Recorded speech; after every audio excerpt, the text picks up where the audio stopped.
Welcome to meeting number 13 of the House of Commons Standing Committee on Fisheries and Oceans. Pursuant to the motion adopted by the House on May 26, 2020, Standing Order 1082, and the motion adopted on June 1st, 2020, the committee is resuming its study of the state of Pacific salmon with today's focus on the Big Bear landslide. Today's meeting is taking place, of course, by video conference. The proceedings are public and are made available via the House of Commons website. So you are aware the webcast will show the person speaking rather than the entirety of the committee.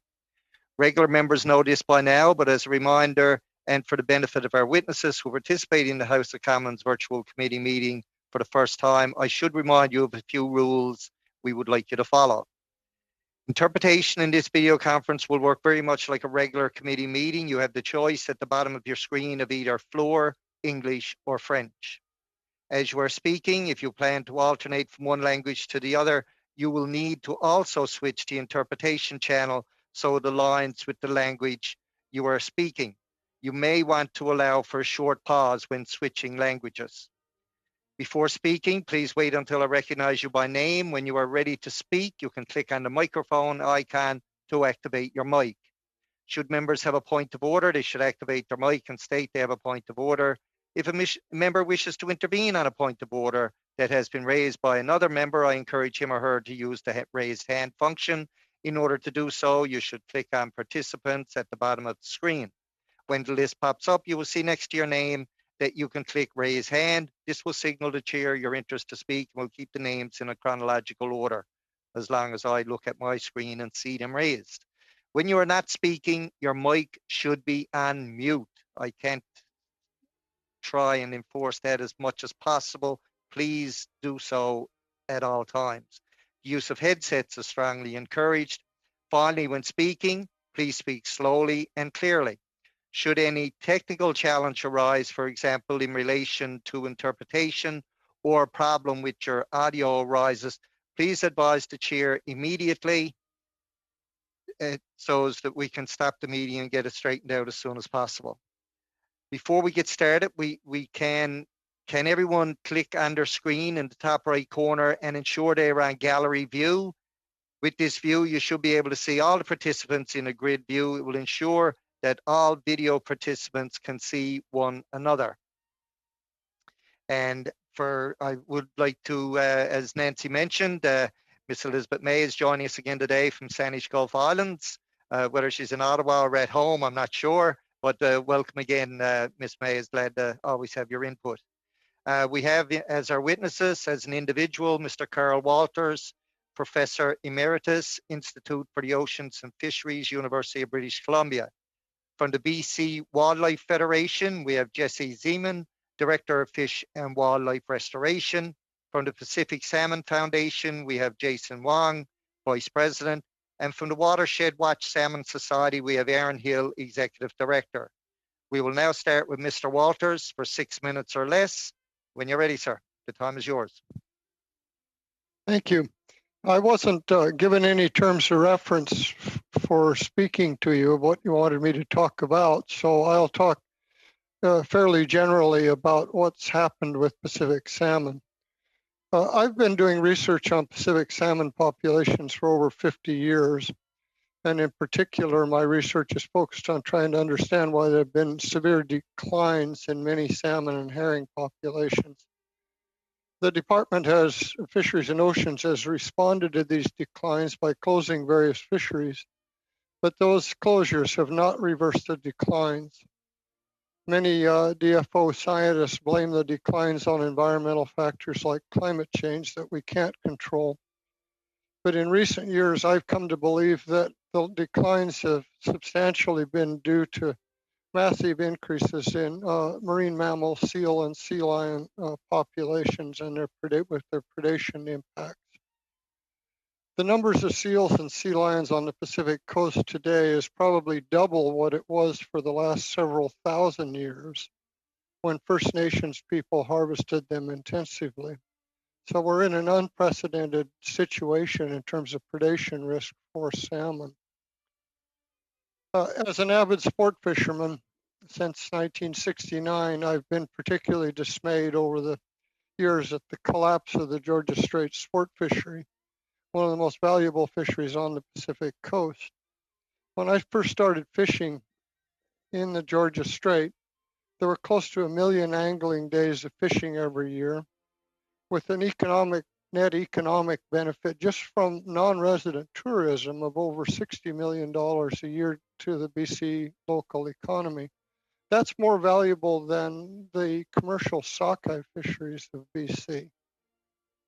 That fishery has declined now by over 80%, mostly between 1980 and 1995, and there's been no retention of coho salmon at all for over 20 years. When those declines first started in the 1980s, scientists like me blamed the problem on overfishing, and we advised Fisheries Minister John Fraser to introduce more restrictive regulations, which happened, including closure of the commercial troll fishery completely. The stocks just kept declining. Then we started blaming things like hatchery production and other factors like warming water, but the stocks continued to decline anyway. None of us suspected that marine mammals might be a cause of these declines until a major paper came out from a DFO scientist in 2010, showing that the seal populations in the Georgia Strait had increased by about tenfold between 1972 and 2000 in a pattern that pretty much was a mirror image of the decline in the Georgia Strait sport fishery. So today there's a big controversy. We see two major explanations for why those declines occurred and why they stocks continue to be low. One of them is climate change and increasing water temperatures in particular. The other one is the increase in seal predation. Our data show that the amount of juvenile salmon eaten by seals each year in the Georgia Strait is enough to directly account for the decline. There are almost as many juvenile Chinook and coho going into the Georgia Strait every year as juveniles as there were back in the 1970s. But they're not surviving their first year in the ocean. We can't prove that the consumptions that we calculate of those juveniles by marine mammals are what we call additive. We can't prove that if you took away the predation that the fish would survive better. It could be that other mortality agents would kill just as many of them because there's still something wrong with the ocean. So it would be a large-scale management experiment to reduce seal populations through commercial and First Nations harvesting in order to see if we can restore at least some of the economic value of that sport fishery and perhaps benefit other really endangered stocks like interior Fraser coho salmon.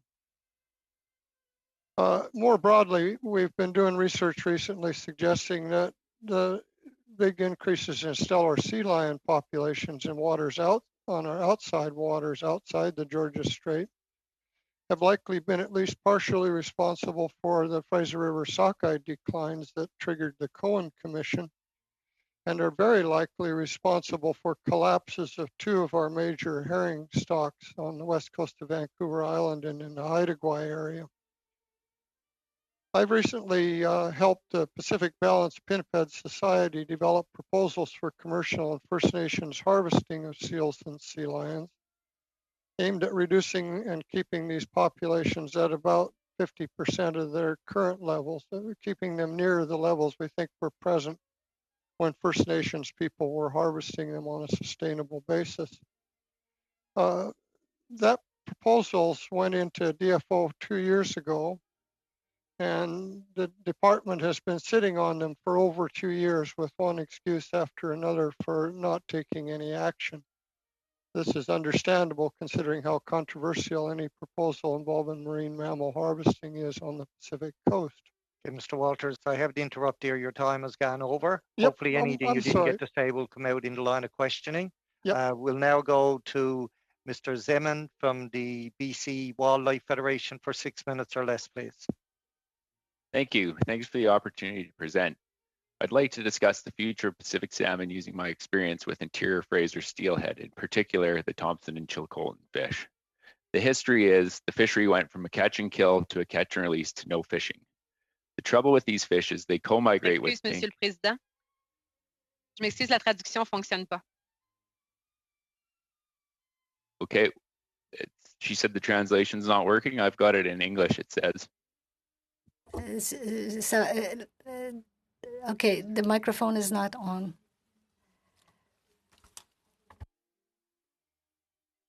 We just had a technical issue with the interpretation, but we're back. Okay, thank you. When you're ready, Mr. Zeman. Okay, start again.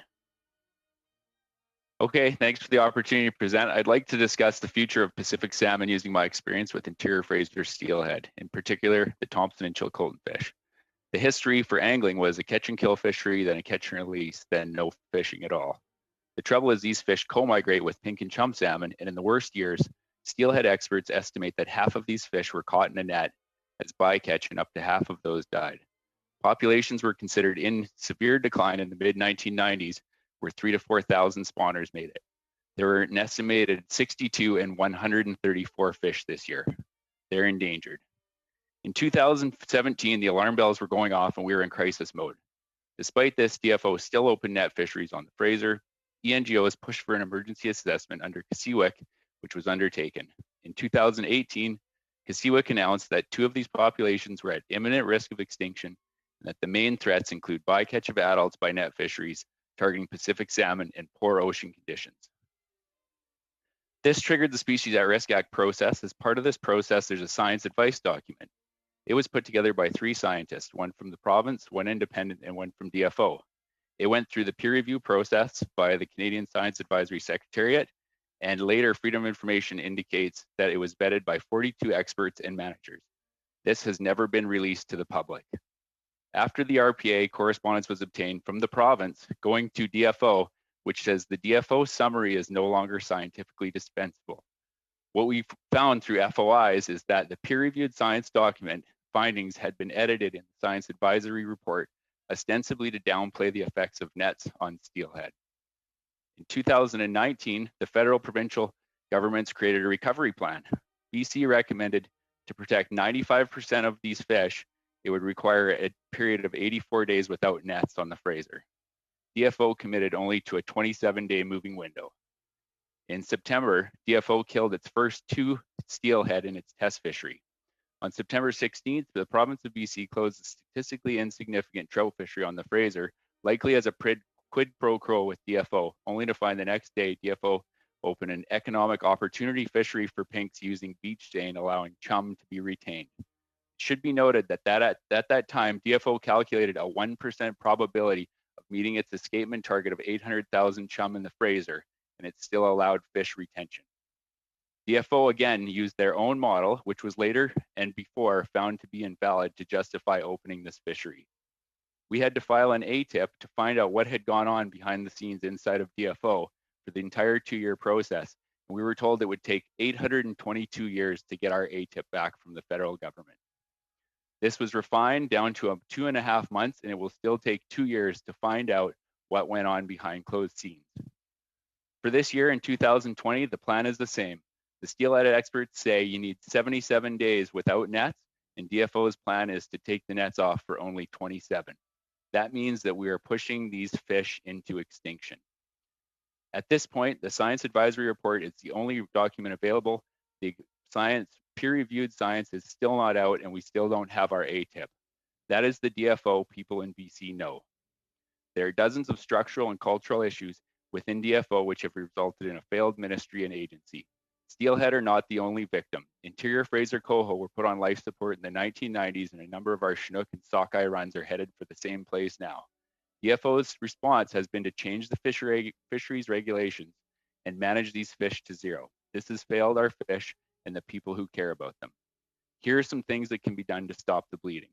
You can fund habitat restoration. There are only 6 restoration biologists for the entire province of British Columbia. They have no base budget. We can move to selective fishing methods.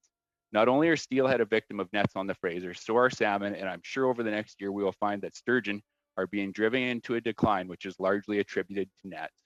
Nets need to go.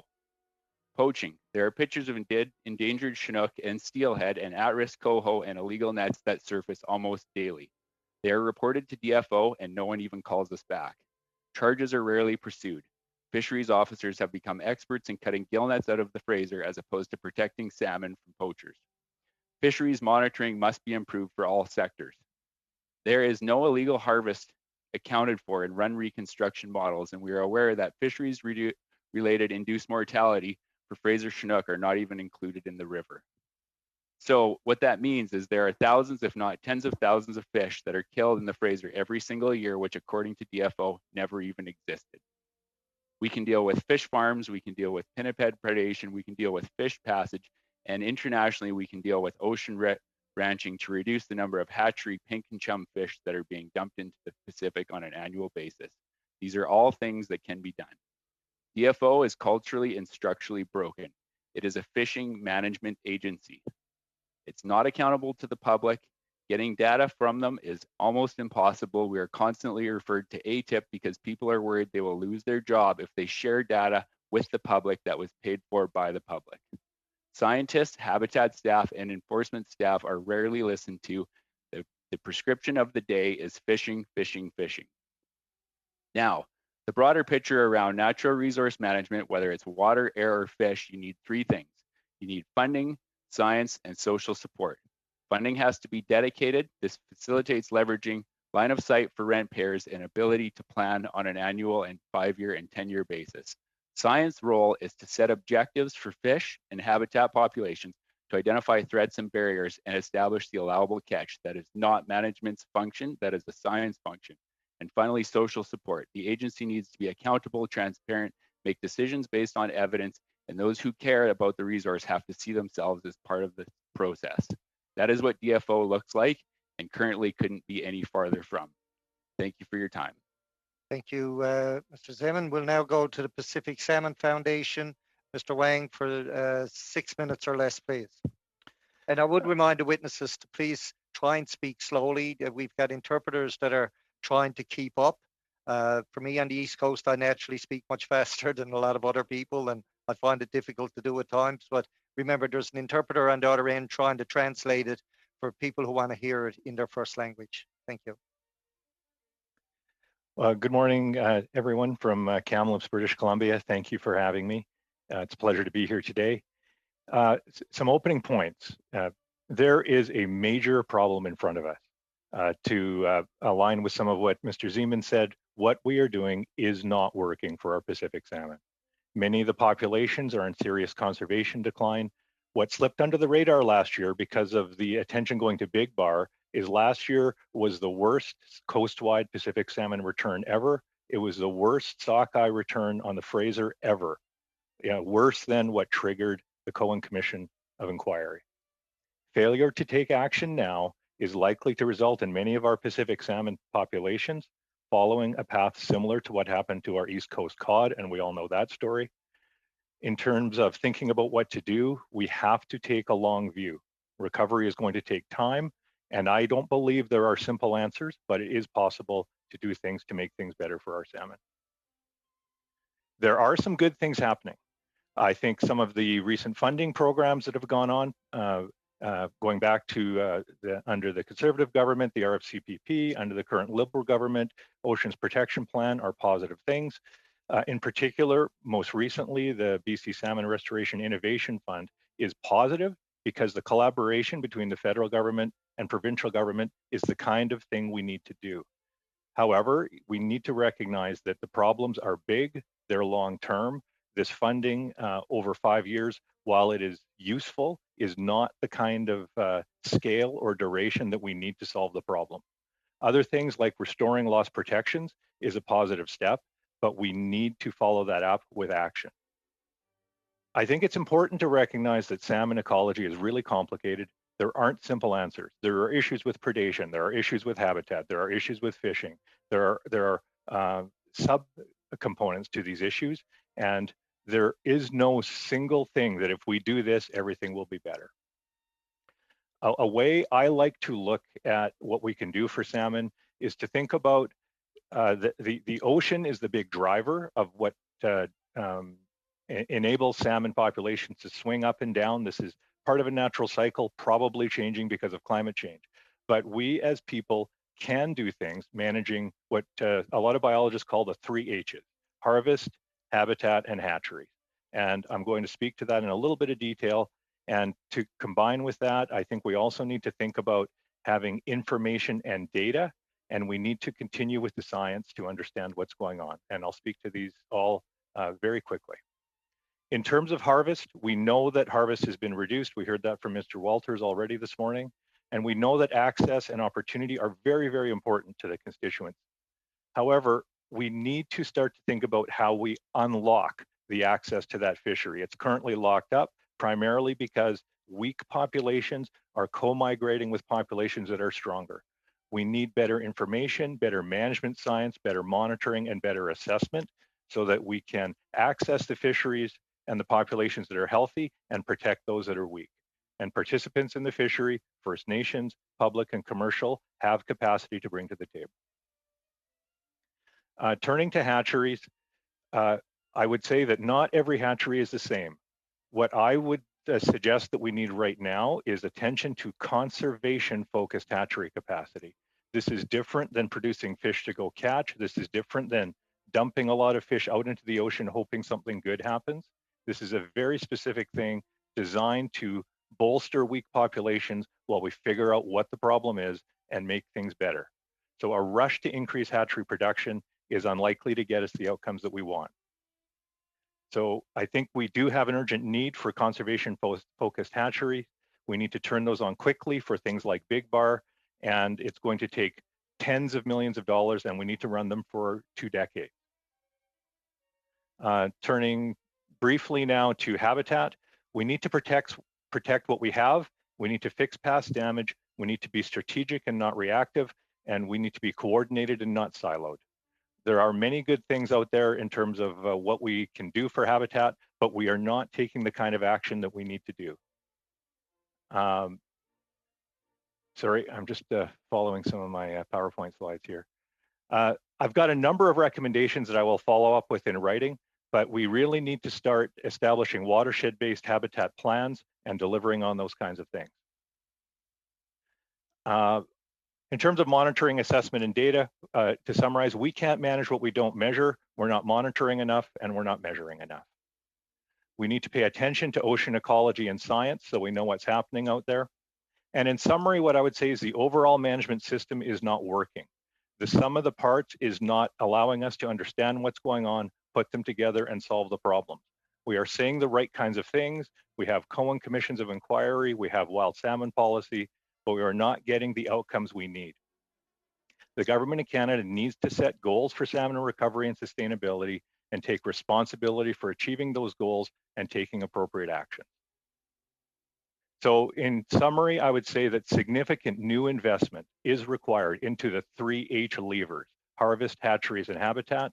New dollars need to go into DFO as well as to collaborators and partners, and the management system needs to be revitalized.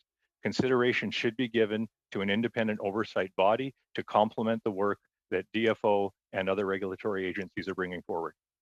I will stop there, and I think I've fit within my 6 minutes. So thank you, Mr. Chair. Thank you. It was right on the mark of 6 minutes. I appreciate that. We'll now go to the Watershed Watch Salmon Society. Mr. Hill, for 6 minutes or less, please. Hi, thank you very much for having me here. I'm the executive director of the Watershed Watch Salmon Society, and we're a small salmon conservation charity, and we've been identifying problems and engaged in solutions in wild salmon management for about 22 years. And I've been here for about a dozen years. I have a graduate degree in biology focused on salmon, and I worked for several seasons as a fisheries observer and technician in various commercial and recreational fisheries. I was born and raised in northern BC, and my father worked as both a commercial fisherman and a recreational fishing guide. I love to fish. I love to bring salmon home for my family. And I and my organization also strongly support Indigenous fishing rights. Our job is to represent the public interest in wild salmon conservation in BC, which is the dominant component of the public interest. And I didn't realize that when I started working as a conservation advocate. I had an idea that only a minority of the general population really shared our values around conserving wild salmon and their habitat. But we commissioned a public opinion poll in the run-up to the 2011 federal election, and the results floored me. For example, only 8% of British Columbians agreed that the government should be allowed to let small endangered salmon runs go extinct. And other questions in that poll and other polls since then show strong public support for wild salmon conservation and restoration. And we badly need this right now. It's very grim out there, as the other witnesses have described. Usually in the past, when one set of salmon runs came back in small numbers, another would come back strong. But in the past decade, there have been fewer and fewer bright spots. In most rivers across our province now, healthy salmon runs are in the minority, and in many rivers, everything is depleted. And we know the problems. You've heard many of them already this morning. Viruses and parasites from salmon farms, overfishing, the harmful effects of salmon hatcheries, habitat destruction and pollution, and of course, climate change, which is upending water flow and temperature patterns and degrading the salmon's food sources.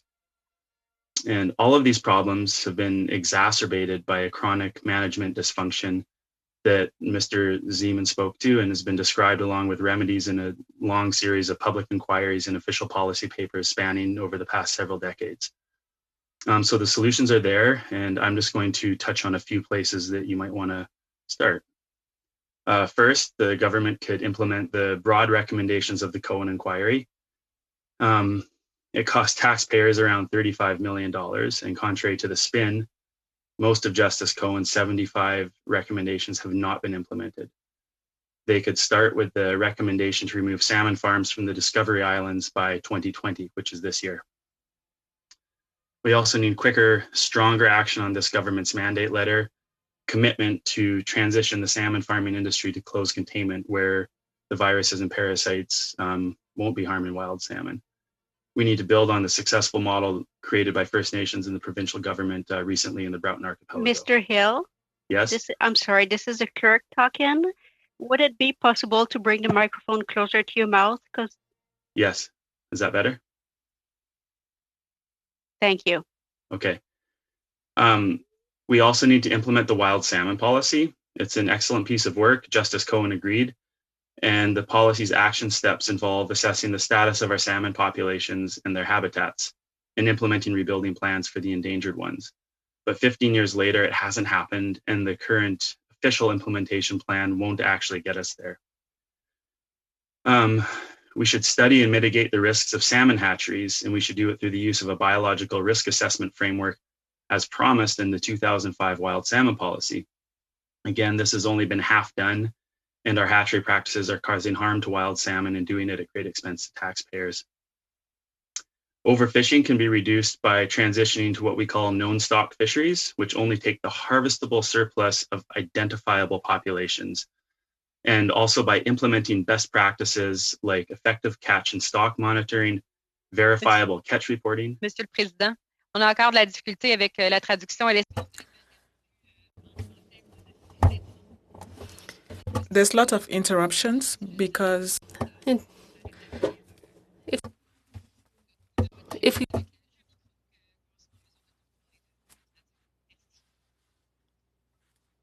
I think you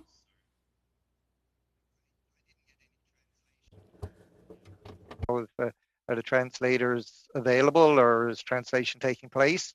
I didn't get any translation on what Madame Gill Exactement. just had to say. Oui, exactement. Donc, je n'ai pas de traduction. So this is the clerk speaking. I don't know if interpretation can tell us what is the difficulty so that you have to stop the French. Maybe you can guide Mr. Hill so it can help you maybe? If Mr. Hill could hold the mic closer to his mouth, please, and also slow down because we don't have his speaking notes. When you're ready, Mr. Hill, we'll try it again. Okay, would you like me to just start from where I left off? That's up to you. You got 1 minute and 42 seconds. Okay. So we should study the, so overfishing, I was talking about overfishing. sorry, I've been thrown off my game here. Many salmon monitoring programs have been cut to the bone, and we shouldn't be fishing if we don't know how many fish we have. There are tremendous opportunities around habitat restoration, and one great place to start is with the 1,500 kilometers of formerly prime salmon habitat that are being needlessly blocked by decrepit flood control structures in the lower Fraser Valley. And restoration projects create good jobs, create salmon habitat, and in this example, would make our communities even safer from flooding. And we need to do much more, and we need to stop destroying habitat to begin with. We should also protect endangered salmon populations under Canada's Species at Risk Act. That is what it's there for, but so far every single proposed listing has been rejected, simply to preserve unsustainable fishing opportunities. And finally, this government did a great thing by re-strengthening the Fisheries Act, and now they need to implement their own law and also our National Sustainable Fisheries Framework by coming up with recovery targets and rebuilding plans for our endangered salmon and steelhead populations. Bottom line, we need the government to serve the broad public interest, those masses of people across our province from across the political spectrum, from all walks of life, who all want their children and grandchildren to be able to go out and see and catch salmon in their local waters for many years to come. Thank you. Monsieur le Président. Mr. Chair, I didn't want to interrupt the witness for a third time, but if it was possible for all witnesses, I heard the interpreter say that it was very difficult because it was way too fast and because of the sound, which was insufficient. If witnesses haven't provided their speaking notes, they're going to have to slow down. I'm sorry, Mr. Hill, for interrupting you several times, but I would like to have the interpretation, and I would like to hear the entire message. Thank you. Mr. Chair, I would be happy to forward my speaking notes immediately if it would be helpful. Yes, it would. That would be greatly appreciated. Thank you. And thank you, Ms. Gill, for highlighting that. And we do mention at the very beginning, of course, each time to ask people to speak slowly so as the interpreters can keep up. And I know it is hard for people to adjust their normal speech pattern, but we try to be as patient as we can. And we do encourage witnesses to provide speaking notes so that they can be followed along with interpretation. So we'll make sure that in the future, we'll tell them we have to have their speaking notes up front before they come to committee. So hopefully that'll resolve any further problems down the road. We now go to our questioning. Before I go to Mr. Arnold for 6 minutes or less, I will say, and I mention this all the time, but it don't always happen. If you're asking a question, please try and identify who you're asking it to. It makes it much easier. It'll make better use of your 6 minutes instead of everyone kind of looking in the days wondering who should answer it. So if you could do that, it would make everything go a lot better and you'd get a lot more information. Thank you. To you, Mr. Arnold, for 6 minutes or less. Thank you, Mr. Chair, and thank you to all of the witnesses here today. We've certainly heard some varied and interesting testimony. I want to start off with Professor Walters, if I could. What species of pinnipeds are preventing the recovery of Pacific salmon in BC waters, in your estimation?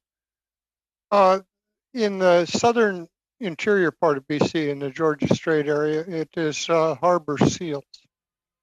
On the outside waters, particularly impacting herring and some of our Chinook stocks, it's the Steller sea lion. And in recent years, there's been a fairly dramatic but not closely monitored increase in the number of California sea lions that are moving into our waters over the winter period. But we think the two species, the harbor seal and the Steller sea lion, are the main problem. Okay, thank you.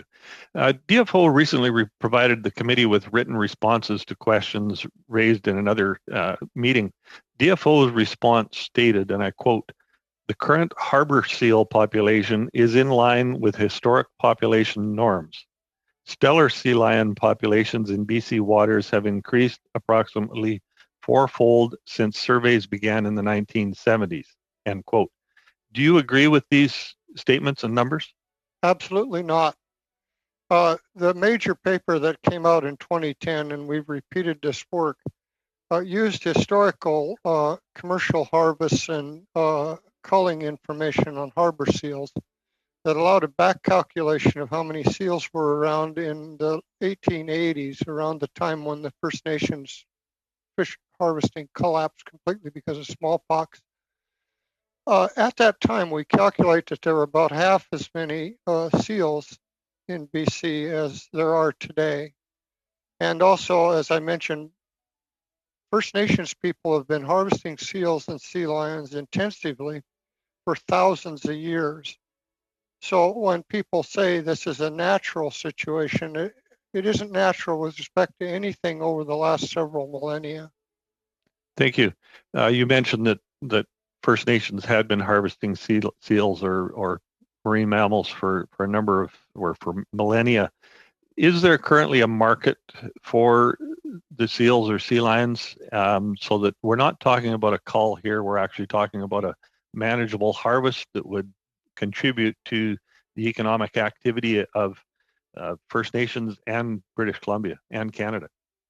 Yeah, there's a hope that commercial markets can be developed. One of the key parts of the proposals out there now is to test market options. Right now, the only obvious marketing options are for things like crab bait and for mink food for mink farms. On the East Coast, they've had a similar problem where getting commercial fishermen willing to harvest seals back east with not having markets for the meat or other products. There's a long-term hope that they can develop overseas markets in China, particularly. The Chinese apparently like to eat. Okay, so there is potential for markets. So we're not talking about a cull, we're actually talking about a potential managed harvest. Thank you. I want to switch to Mr. Zeman, if I could, from the BC Wildlife Federation. Mr. Zeman, you were mentioning a report that was altered. Could you elaborate a little further on that? Why would DFO change or alter a report or censor scientific data or input that was in there? Yeah, so there's two processes. There's the recovery potential assessment, which is it's a peer-reviewed science document that basically points to the causes and potential solutions. And then that's followed up with a science advisory report, which is really a layperson's interpretation. And so what happened is the RPA was conducted, it went through the peer review process, and as far as we can tell through freedom of information request through the province, somehow the wording or findings in the RPA were edited in the science advisory report.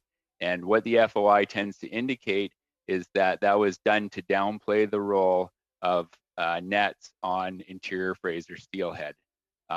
You know, this broader issue around not being able to get data or information out of DFO and not being accountable to the public is a long-standing issue here in BC.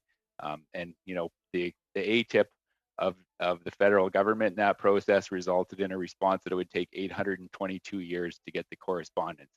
So there is some hiding going on that issue. Okay, thank you. If I can go back to Mr. Walters again. In a DFO response, they quoted that there remains a large degree of uncertainty and lack of scientific consensus regarding the impact of pinnipeds versus other predators on salmon, as well as other factors which also contribute to the stock declines. DFO also wrote that the department has embarked on a pinniped diet study to address this uncertainty. Are you aware of any other relevant pinniped diet studies that have already answered the questions of uncertainty?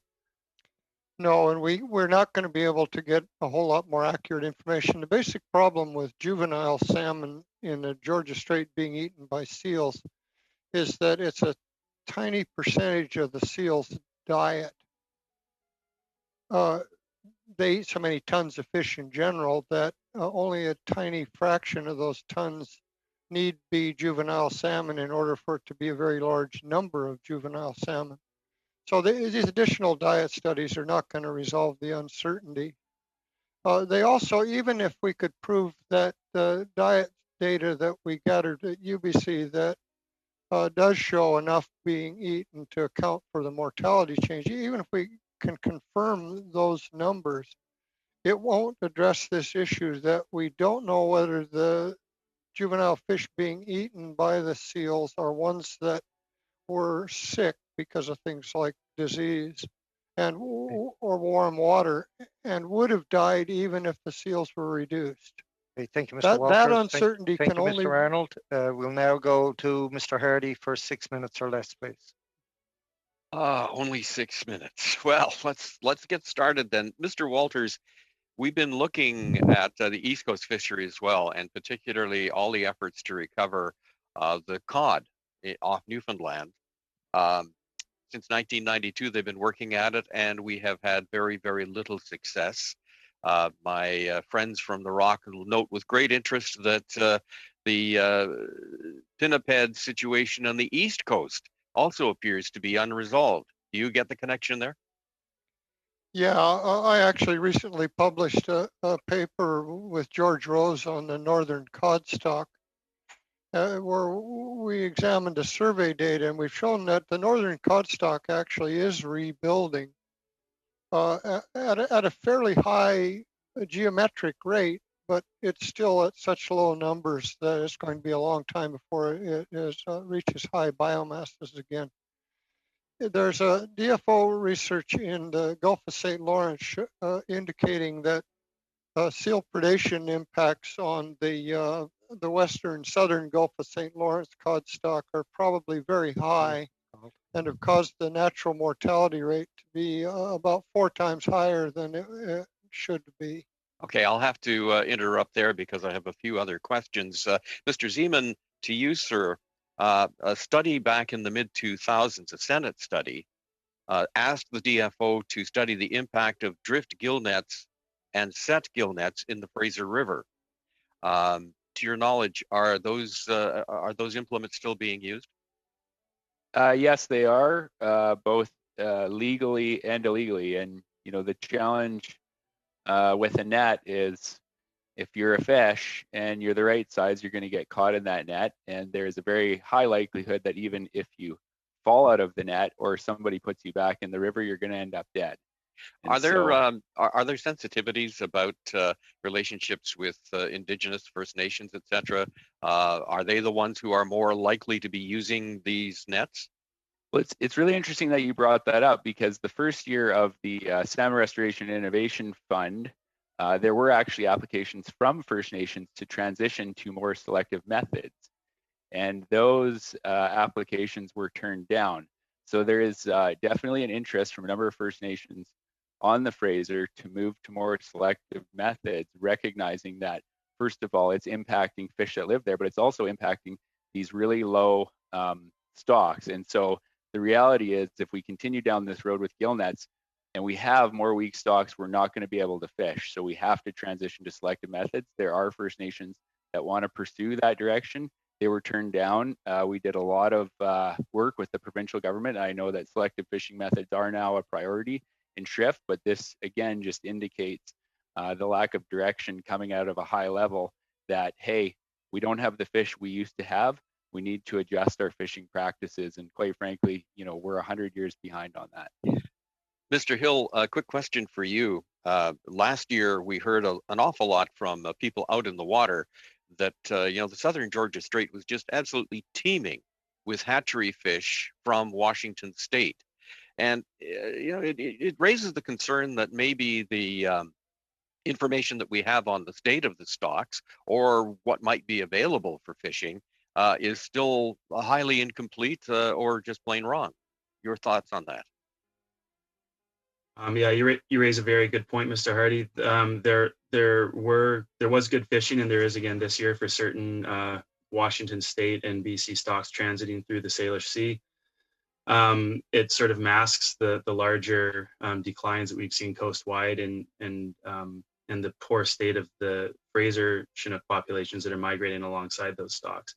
So the abundance of a few populations is driving the harvest, while a great number of smaller endangered populations are being hit even harder in the process of fishing.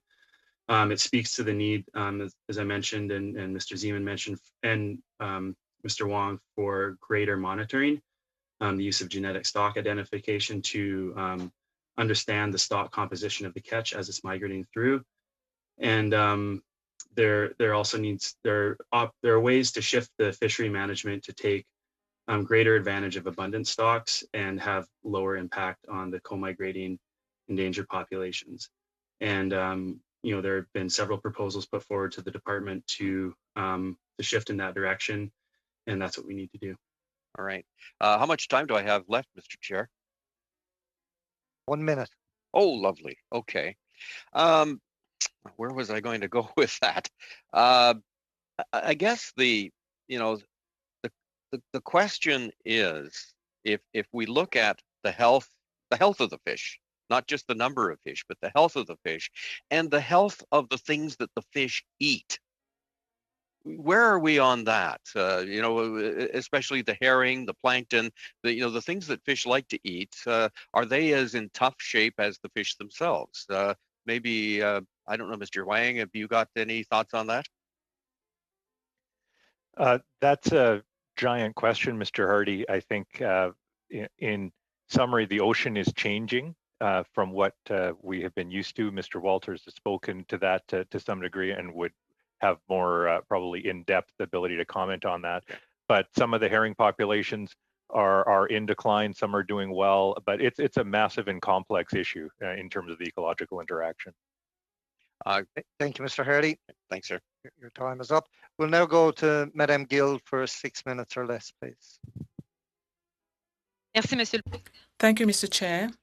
I want to thank all those who have appeared here to testify. It's very interesting, very appreciated. At the same time, let me try to summarize, if it's possible, given the circumstances where most of the witnesses have talked about the lack of funding and also the need to update data. You talked about the Cohen report. I think Mr. Hill said that even if we were to implement recommendations, we will not meet set targets. You also talked about slow or insufficient measures, and Mr. Timmons even talked about transparency. So I think that is all we're talking about here today. So for each of the witnesses, if you want to do so, I'll give you all the time. Could you please prioritize what, in your opinion, should be considered? I know it's a complex domain. It depends on the species and the water, but what measures, and that includes funding as well, what measures should be prioritized to have a positive impact in the longer term?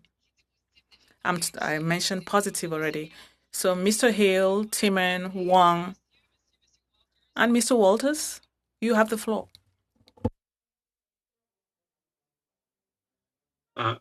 Well, just very quickly, I think it's an excellent question. And the place to start really is individual recovery plans for the endangered populations as required under the Wild Salmon Policy, the Sustainable Fisheries Framework, and the new Fisheries Act. And through that process, guided by science, we can identify the measures that will be of greatest benefit to the individual populations, because there's so much diversity among the populations, and different things will benefit different populations at different times and places. But that is the way to tackle it. Thank you. And if I can build on what Mr. Hill has used for his response, I would say that it is about taking action. We have lots of plans on the shelf, and they are acted on in components that are convenient and generally short-term and not funded for the duration and the completeness that we need to be able to manage well and actually do the things that are required to facilitate recovery. So there is a significant lack of resources, a significant lack of coordination, significant lack of accountability, not because the people involved aren't good at what they do, but the system as a whole is not getting us the results that we need. I would have two top priorities right now for funding in DFO. One of them is to restore and improve the escapement monitoring system. There are large parts of the coast for which we don't really have any idea how many fish are making it to spawn and what the status of a large proportion of BC's small salmon stocks is, because the escapement monitoring program has deteriorated so far. The second major priority I would see right now is for some careful research on selective fishing practices. This has been brought up a few minutes ago, talking about the idea of using beach seines, for example, in the Fraser River to allow selective harvest. there was recently some interesting physiological research showing that when you beach seine a bunch of salmon shortly after they've entered fresh water from the ocean and then turn them loose, that's the end of them. They die anyway. So there's a so-called selective fishing practice that's liable to do more harm than good. We need to understand how to do selective fisheries, and we don't. Right, and yeah, selective fisheries on the Fraser is huge, and what Dr. Walters is saying is completely accurate. Beach staining is 30 to 60% mortality is the way it looks, so these fish die afterwards. Pound traps looks like the way of the future. So again, DFO in that case is authorizing a fishery using its own model, which was found to be scientifically invalid, which is killing endangered fish using methods that they call selective, which the research shows is not selective. But I think in terms of the department, these systemic issues, we talk about East Coast cod, we talk about interior Fraser steel, we talk about interior Fraser coho. The agency is not structurally built to conserve and restore salmon. The agency is built to manage fishing. And those are two entirely distinct outcomes. One involves trying to find fishing opportunities. The other involves taking care of salmon. And currently management is carrying the day and fishing is carrying the day. And the people who are scientists inside of DFO are not able to control the outcome on sustainability. There's a systemic root, there's a problem that's fundamental within the agency that you don't see in other natural resource agencies. And what ends up happening is we just end up managing these fish out of existence through fishing. And Mr. Chair, if there's a little bit more time, another piece that I'd like to highlight is the need for the federal government and provincial government to cooperate. While the federal government has a mandate for salmon, the provincial government's got the constitutional authority for land and water. You can't be successful in getting what you need for salmon without being successful at managing land and water in ways that lead to those sustainable outcomes. And the federal and provincial cooperation is an absolute necessity in order to get that outcome. Thank you for that. You're almost right on the mark of 6 minutes. We'll now go to Mr. Johns for 6 minutes or less, please. Thank you all for your testimony. Maybe I'll start with you, Mr. Wang. You talked about harvest habitat and hatcheries. Can you speak about the scale in which the government is rolled out in the, you cited the BC Salmon Restoration Fund and highlighted the importance of that funding. We saw in the first round that there was $340 million in applications just for the first round alone. And the government rolled out half of the fund, less than half of the fund on that. Can you talk about the scale that's needed and how far off the mark the governments are right now for what's necessary? We heard from Chief Patrick Harry and Greg Witzke yesterday, and their applications, many of them have been denied. And they're saying that we're looking at extinction if we're not investing in restoration and habitat protection right now. Well, thank you for the question, Mr. Johns. I would say, just to preface my response, there are some situations where there is a critical urgency because of the state of the populations. The big bar problem has highlighted some of those things, but there were problems of that nature even without big bar. Mr. Zeman's spoken to the steelhead problems. There has been a Fraser or Southern BC Chinook problem. There have been sockeye problems, coho problems.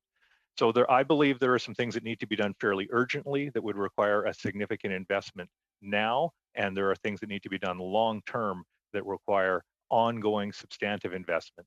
In relation to the scale of the BC SRIF, the kind of numbers that were put into that, $140 million-ish over 5 years, are, I would suggest, in the range of an order of magnitude below what is needed to do all of the things that I think the collection of witnesses today have spoken about. We need to do the science assessment and monitoring. We need to look after habitat. We need to manage hatcheries, and we need to properly manage harvest. To do all of those things, you wouldn't even be able to get at all of that if you put $50 million additional a year into the system for 10 years. It would be a great start, but you're talking in that scale, $500 million. And that would be a target that wouldn't even let you do everything that every witness today has spoken to.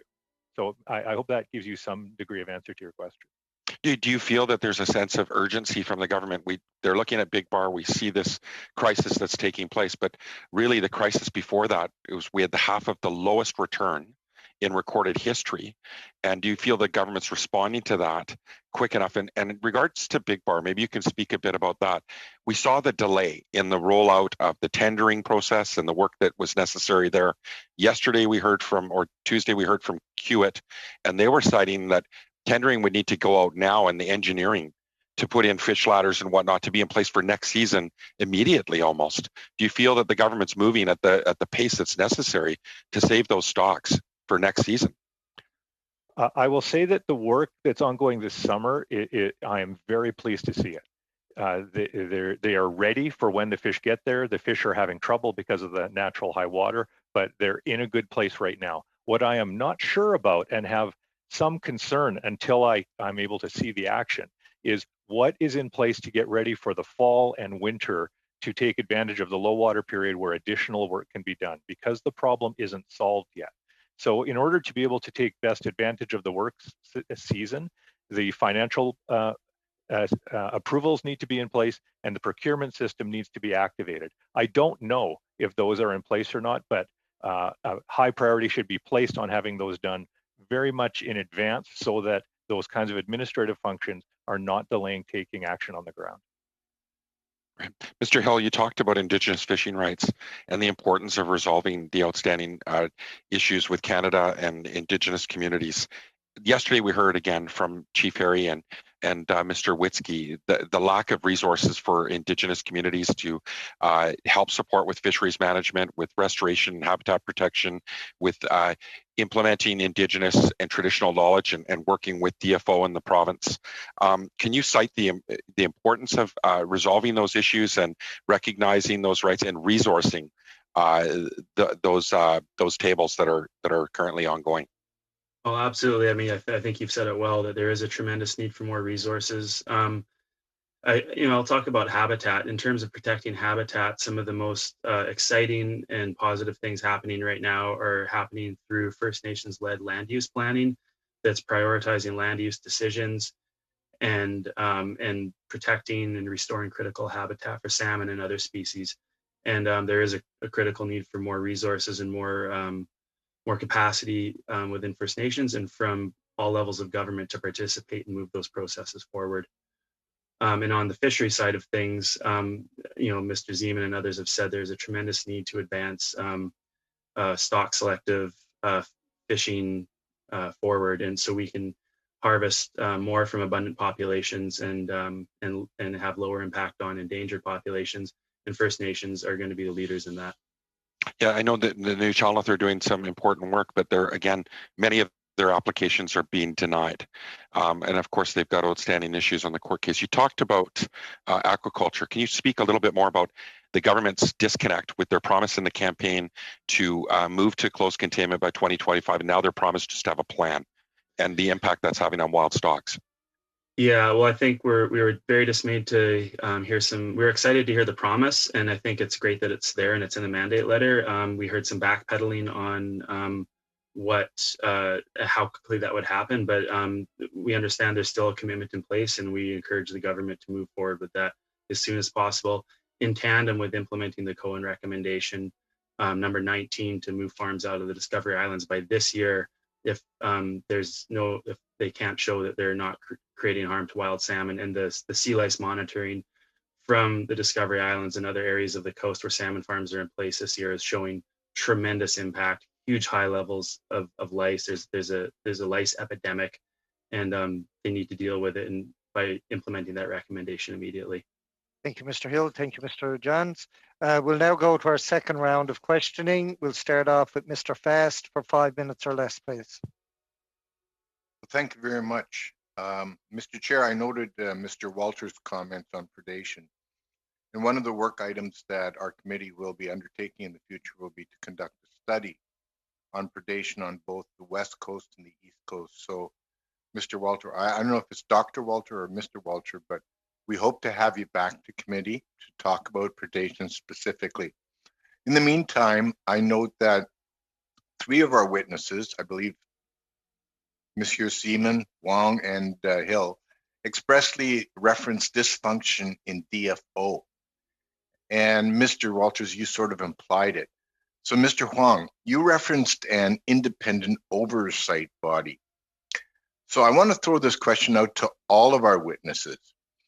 What structural changes would you make to DFO to make it more responsive to stakeholders and more effective in addressing the very real challenges facing our West Coast salmon stocks? Any of you, please respond.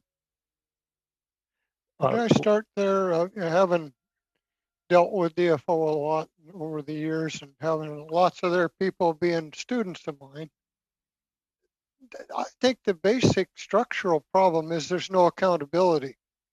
So this pinniped harvesting proposal is allowed to sit on one DFO manager's desk long enough to probably cost the sport fishing industry of BC something like $40 million. And yet he's not in any way held responsible for that inaction. And that's happening whether it's initiatives like I'm talking about, habitat initiatives, Monsieur le Président, or fisheries. L'interprète me mentionne à l'instant que ce serait bien si M. Walters pouvait remonter son micro pour qu'elle soit en mesure de faire la traduction. Donc, le son étant mauvais. Merci. Mr. Chair, I did not understand what the interpreter was saying. She was, it wasn't being translated. Non, non.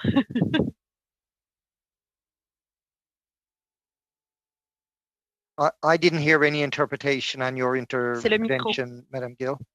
So if you... Oui, bien entendu. Yes, of course. The interpreter was only mentioning that she had trouble hearing, so she could not interpret. So she would like Mr. Walters to raise his microphone a little bit. Thank you very much. Well, I did want to hear from the other three witnesses as well on what are the structural changes they would make if they had a chance to restructure or reform DFO? Very quickly, because I've got a couple of other questions. Mr. Fast, I would suggest that one of the recommendations from Cohen was around having a associate RDG position that would be responsible for implementing the findings. One of the challenges the DFO has is the integration of a lot of the good work that happens within the department.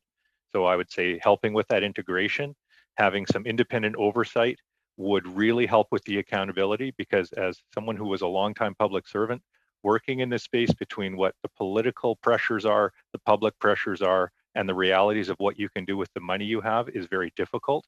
And it's hard to have a voice in terms of what is possible to change and make better. And having a place that can test that and check that can help us get the best that we can out of the department. Thank you. The other two? I would say I would support what the other two witnesses have just said, and I would mention the other recommendation in the Cohen inquiry of splitting out the mandate of promoting salmon farming from the responsibilities of DFO, because they're charged with both. They have a conflicting mandate of conserving wild salmon and promoting salmon farming that's untenable. And also, with respect to accountability, there's also a disconnect between the mandate to conserve wild salmon and the mandate to promote fishing. And the wild salmon policy says conservation is the #1 priority in resource management decision making, but we don't see that operationally within DFO. The priority is fishing, and that there needs to be a top-down change in terms of the priorities there.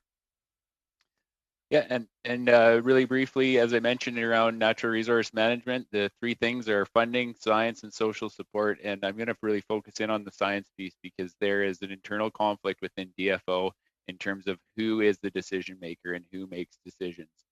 Science's role is to tell us what's available, what's possible, and how to get to that place. After we calculate all of that, science's role is to tell us what can be harvested. Currently, the approach is, let's figure out a way to harvest things. There is no or very little focus on restoring fish populations or conserving them. So you're constantly going to have this structural issue where you talk about fishing a lot and you don't talk about fish very much. And I'm sure you can trace that back to the East Coast cod. You can trace it back to interior Fraser coho. You can trace it back to Thompson steelhead. Thank you. Mr. Chair, how much time do I have?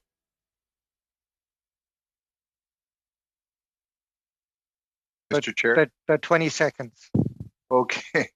Mr. Zeman, you talked about bycatch gill netting or netting that was causing significant mortality. Can you just very briefly comment on selective fishing gear that could be used to replace the nets? Yeah, absolutely. The biggest one that everybody's talking about and that we're trying to get promoted are things called pound traps, where essentially the fish swim in. You can almost lift up a net and then pick out the fish that you're allowed to keep, and the rest end up in the river. What Dr. Walters referred to in beach staining is the fish actually will hit each other and end up dead. So pound traps are being used on the Columbia. They seem to be the way of the future and our best hope to allow First Nations in particular to continue fishing with mixed stock fisheries. Thank you. Very helpful. Thank you, Mr. Fast. We'll now go to Mr. Hardy for 5 minutes or less, please. Thank you, Mr. Chair, and thank you to all the witnesses. This has been fascinating. We read about the blob, and that's this huge mass of warm water out in the Pacific Ocean. And depending on who you speak to, that's what's forcing the really good plankton that salmon like further north, leaving the salmon with a less desirable version of plankton. That's going to be a tough nut to manage. Among the things, though, that we do have a lot more control over, and we'll start with you, Mr. Walters. If we can't cool off the Pacific Ocean, what are the next best things we can do to, speak to the health of our stocks? Well, the two main things now would be controlling fishing and controlling predation. Those are two things we can control and for which we have very good direct evidence of large impact on the stocks. In contrast to a couple of the other people's statements, we have radically reduced salmon exploitation rates along the coast generally. The management is not actually driven entirely by harvesting. There is certainly direct evidence of cutbacks in harvesting aimed at protecting particular weak stocks and so on. All right, sir. Right now, to me, the biggest single investment would be in reducing predation impacts. Let me just add one quick point. Very quickly, please, sir. Right now, stellar sea lions are consuming about 300,000 tons of fish on the BC coast every year. The total fish and aquaculture production of all fish species in BC is less than that. Okay, it's about thank you for that. 290,000 tons. Mr. Wang, one of the things that we've looked at in the past is the development, especially along the Fraser River, and individual projects are approved or assessed, but we don't get the sense that anybody's keeping good tabs on the cumulative impact of all of these individual decisions that are made. I don't know, Mr. Hill, you're nodding there. Perhaps you can speak to this a little bit more. Sure. Yeah, that's a very good point, Mr. Hardy. There is an absolute failure to address cumulative impacts on salmon habitat. The strategy, too, of the wild salmon policy is actually all about that. And the current wild salmon policy implementation plan won't actually get us there. It doesn't get us to the point of assessing the status of habitats and then setting targets for managing cumulative impacts. Okay. I don't know who could answer this one, but Mr. Wang, you wanted to add something? Well, Mr. Hardy, there's a couple of things I would add to that. One is that Pacific Salmon Foundation, we do have a platform that is on the way to being able to do that, where you can use this thing called the Pacific Salmon Explorer to at least see habitat pressures broadly. It doesn't get to the specific point that you're talking about that fully summarizes the cumulative effects, but at least we are starting to have technology to allow us to understand what we have. But you're on a very important point that we don't really have a target. What do we want for habitat? And if we don't have a target, how do you know if you're where you want to be? And so those targets are really, really important. And I have to emphasize that The British Columbia is a key part of the equation. DFO has management authority for salmon and salmon habitat. BC manages land and water. Those are the same thing, and they have to cooperate to get the outcomes we need. We hear an awful lot that DFO spends a lot of time managing the number of fish being caught, the fishing effort, but perhaps not enough in the efforts to restore the stocks, to actually have healthier fish and more of them. And I don't know again who can answer this one, what's needed to shift gears within the DFO so that they're actually looking at rebuilding stocks and not just managing what we have left? I would say cut the scientists loose. Give them a role and have them set objectives for fish populations. That's the big failure in all this, is we don't have objectives for fish populations. And what we saw with Chum is when we do, DFO still opens fisheries when we don't meet the objectives. So that's the role of scientists. You say, what's the capability or the suitability of this stream to produce fish? How many fish should we have in it? And how do we get there? And that's entirely science role. And right now inside of the department, that becomes muddled with managers wanting to open fisheries. So, I mean, this is raw science. And in terms of the habitat piece, what you talked about, in terms of Canada's role, we have to get the environmental assessment process right. And so the easiest thing is to manage the land for fish. Okay. Thank you, Mr. Hardy. Your time is up. We'll now go to Mr. Calkins for 5 minutes or less, please. Thank you, Chair. My first question is for Mr. Walters. I believe that the Department of Fisheries and Oceans is still using an ecosystem-based management approach. You would agree with that? Right. Okay. No, I know, tongue-in-cheek. But does it make sense to you, and this is where I think part of the problem comes from, with the Marine Mammal Protection Act, there is a large segment of that ecosystem that's basically put in that box and put on the shelf with the do not touch sign on it. And is that, I know you've spoken a little bit about this, but how is it possible to do ecosystem-based management when you take a huge chunk of the ecosystem out of the equation for management purposes? Well, it isn't possible. And that's a particular issue with stellar sea lions, which are listed as, I think, threatened or something like that under SARA, so that no harvesting of them would be allowed at this time. And yet there's good evidence that for fish in general in BC, that they're one of the biggest problems and one of the biggest causes of decline. So the BC Sport Fishing Institute and others, the Sport Fishing Advisory Board has called for selective removal, not broad-based call, but selective removal of what it seems, what they deem to be known issues or areas of known issues where this predation is affecting the population. Your scientific reports that I'm going through seem to substantiate that. Do we need just a broad-based reduction in the overall population to get back to historical levels that you talked about, or can it be done through ecosystem-based management where we take a selective approach at the most problem areas? This idea of harvesting, of removing problem seals at river mouths won't work at all. Seals kill adult salmon on returning, and that's highly visible, and people have known about it, and it's basically accounted for in the population dynamics analyses already. The juvenile mortality that's causing the more severe problems with Chinook and coho does not occur at the river mouths, and it's not problem seals. It's the whole seal population through which the juvenile fish, past which the juvenile fish migrate as a kind of gauntlet as they're working their way along the coast. It's a diffuse problem. So the selective call idea is what I call lose-lose policy. It'll cause huge public controversy and won't do any good. For no gain. What is the number that you think it should be at? I mean, based on the historical evidence that you've unearthed and the predictions and projections that you've had, and based on the current status of salmon stocks, what is the number? How many should there be? The number we've recommended is about 50% of the current population sizes of both harbor seals and stellar sea lions. Stellar sea lions. Well above what, over most of the 20th century, those populations were reduced to about 10% of their original levels. So this would be bringing them back down to about the levels we think were present over the last several thousand years. Thank you very much. Mr. Zeman, if I can chat with you.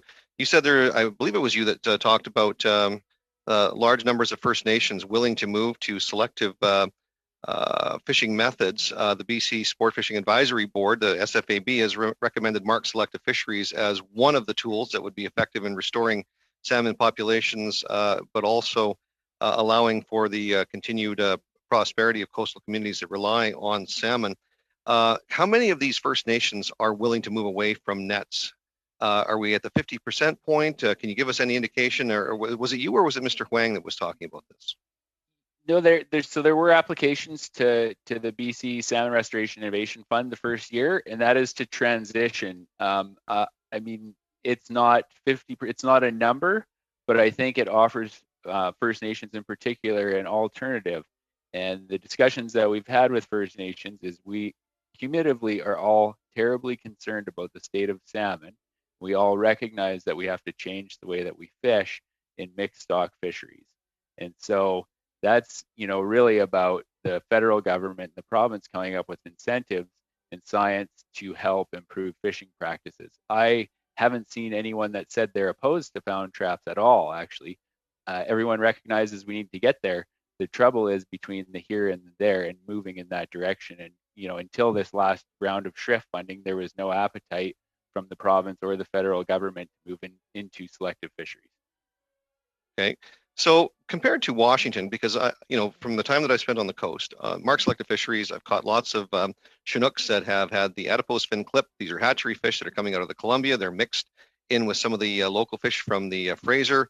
And of course, we have closures now, the very, very punitive closures, because the department basically has said before the committee that the only tool that they can use to restore salmon stocks is to reduce angler pressure, which I don't agree with. So we're talking about changing fundamentally the way that the department approaches this, and through hatchery enhancement and hatchery use for scientific purposes, habitat improvement, and using something called marked selective fisheries. Well, we've seen a rebound of the coho stocks.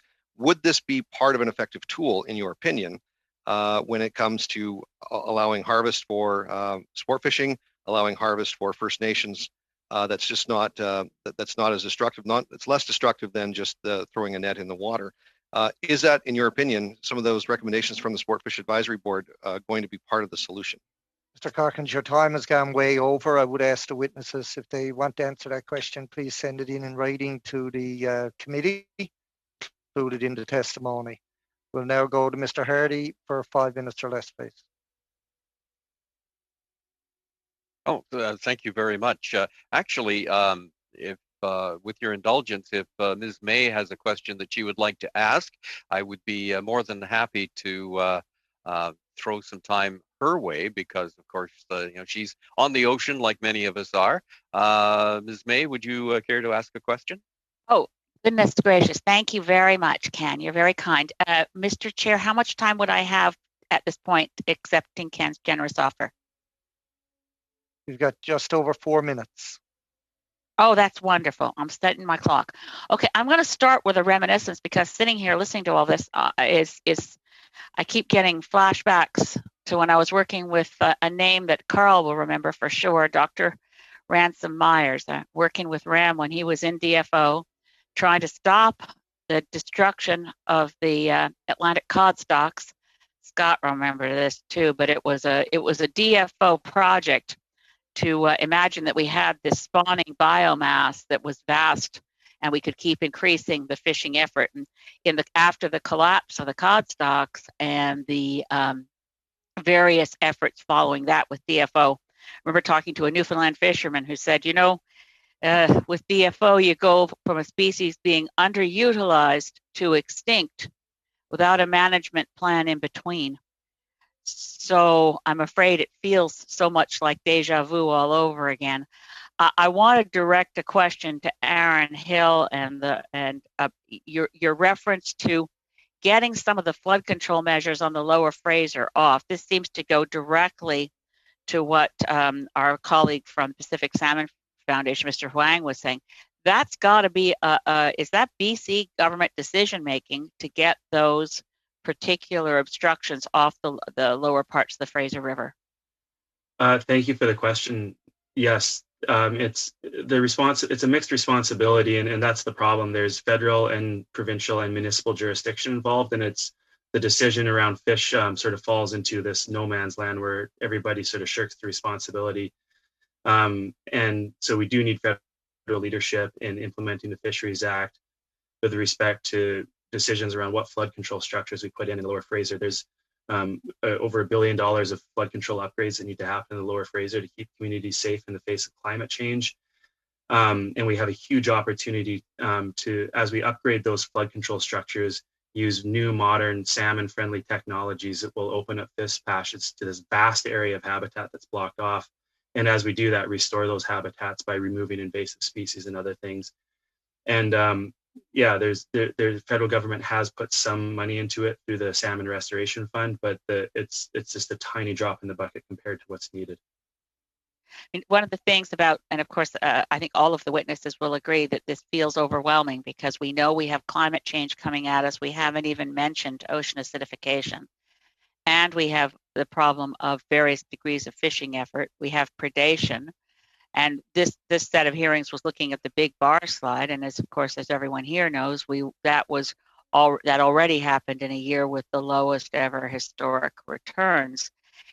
If in prioritizing things, I think it's helpful for us as a committee to know what measures have the largest implication in terms of approaching all of these problems. And it seems to me, and I'll put it to Aaron Hill, and then I'll go to Mr. Zeman as well, is it actually fixing the Department of Fisheries and Oceans itself around accountability? Is that our number one task? Because it seems to me that might be one change from which many other changes will flow. But Mr. Hill? Absolutely. I think Mr. Zeman and others have spoken to that. And there is a tremendous lack of accountability and transparency within the department. And there's, as I mentioned before, a disconnect between the priority in the wild salmon policy of putting conservation first and what we actually see in terms of decisions around fisheries management, habitat, salmon farms, and other things. Yeah. Can I go to Mr. Zeman? I think I have a little bit of time left in terms of it's hard to find a place to focus when it's a complex ecosystem and the problems seem overwhelming. Mr. Zeman, would you think that focusing on the way the department functions is a good focus? It's definitely one part. It has to be done, but you take a triage approach and you pick out. I wouldn't do this one thing at a time. I would do multiple things and really get at it. It's part of the solution, but there's going to be no silver bullet for this problem. So more funding, focus on habitat, and try to get to accountability in the department. Oh, thank you, Mr. Chair. Thank you, Ms. May. We'll now go to Madam Gill for 2.5 minutes or less, please. Greetings. As I had proposed at first, I want to give my time to Ms. May. Ms. May, when you're ready. I am the beneficiary of such generosity today. So I will go to the question of the wild salmon policy. I want to go back to Aaron Hill because he raised it. We got the wild salmon policy, if memory serves, in 2005. Can you account for why we're still talking about implementing it? Well, that's a very good question. I think part of the problem is there's been some resource issues. As Dr. Walters mentioned and others mentioned, we need to actually be counting fish to know what we have in order to implement strategy 1, which is assessing the status of the populations. And then there's, as others mentioned, I think Mr. Wong, a lack of accountability within the department in terms of having somebody who's in charge of implementing it. So that was a recommendation by Justice Cohen to have somebody actually in charge of implementing the wild salmon policy, and that hasn't happened. And then I think that the thing is just that by implementing the wild salmon policy, the department would be actually accountable to a number of pretty big management shifts. And I think there's a large resistance within the department to letting go of their status quo. And that's a problem as well. If I still have time, I want to turn to Mr. Huang because I haven't asked you any questions yet, and your perspective on the 3 H's struck me as very good advice. With those 3 H's, is there any one more important than the other? No, it's like saying, what's the most important thing for human health? Do I need water? Do I need air? Do I need food? You know, you're not whole, you're not healthy unless you have it all. Yeah, I think that's probably my time. I really appreciate it. Thank you. Thank you, Ms. May. We'll now go to Mr. Johns for 2.5 minutes or less, please.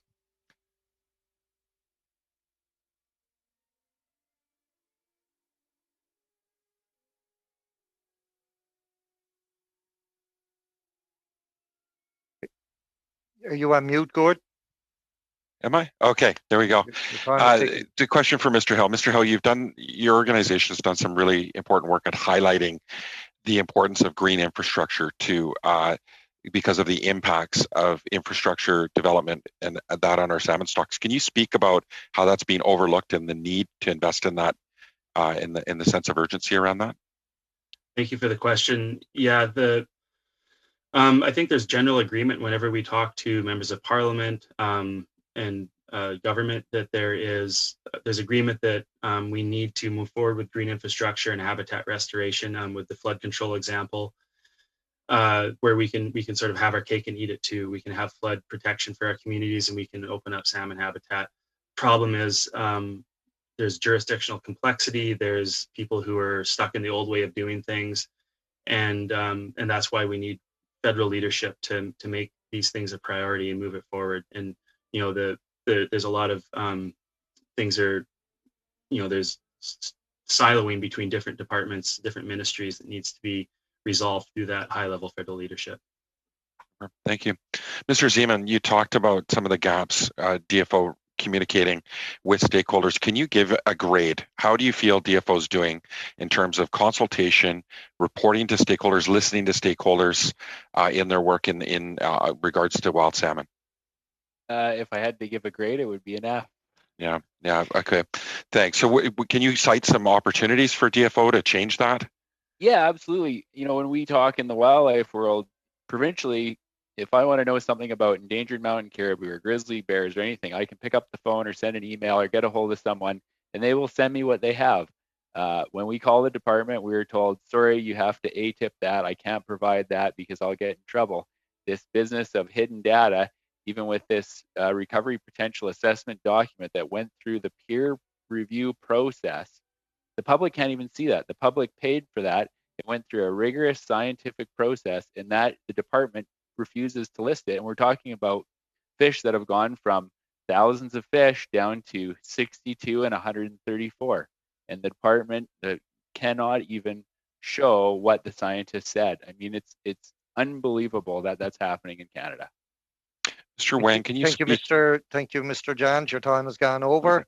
That ends our question round. We now have to actually suspend, leave the meeting, and come back for an in-camera session for some drafting instructions to our analysts.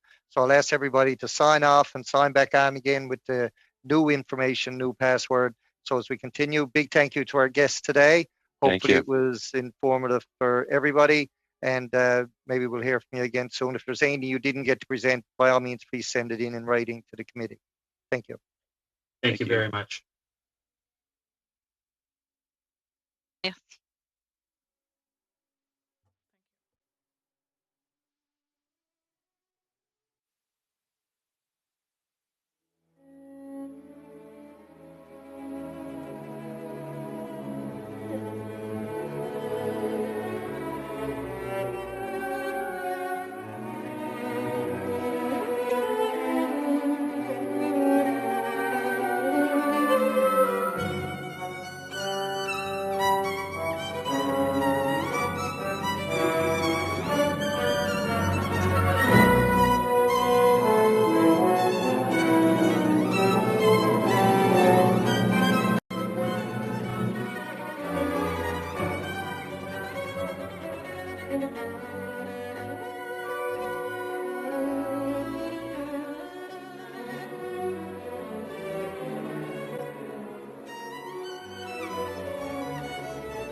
Thank you.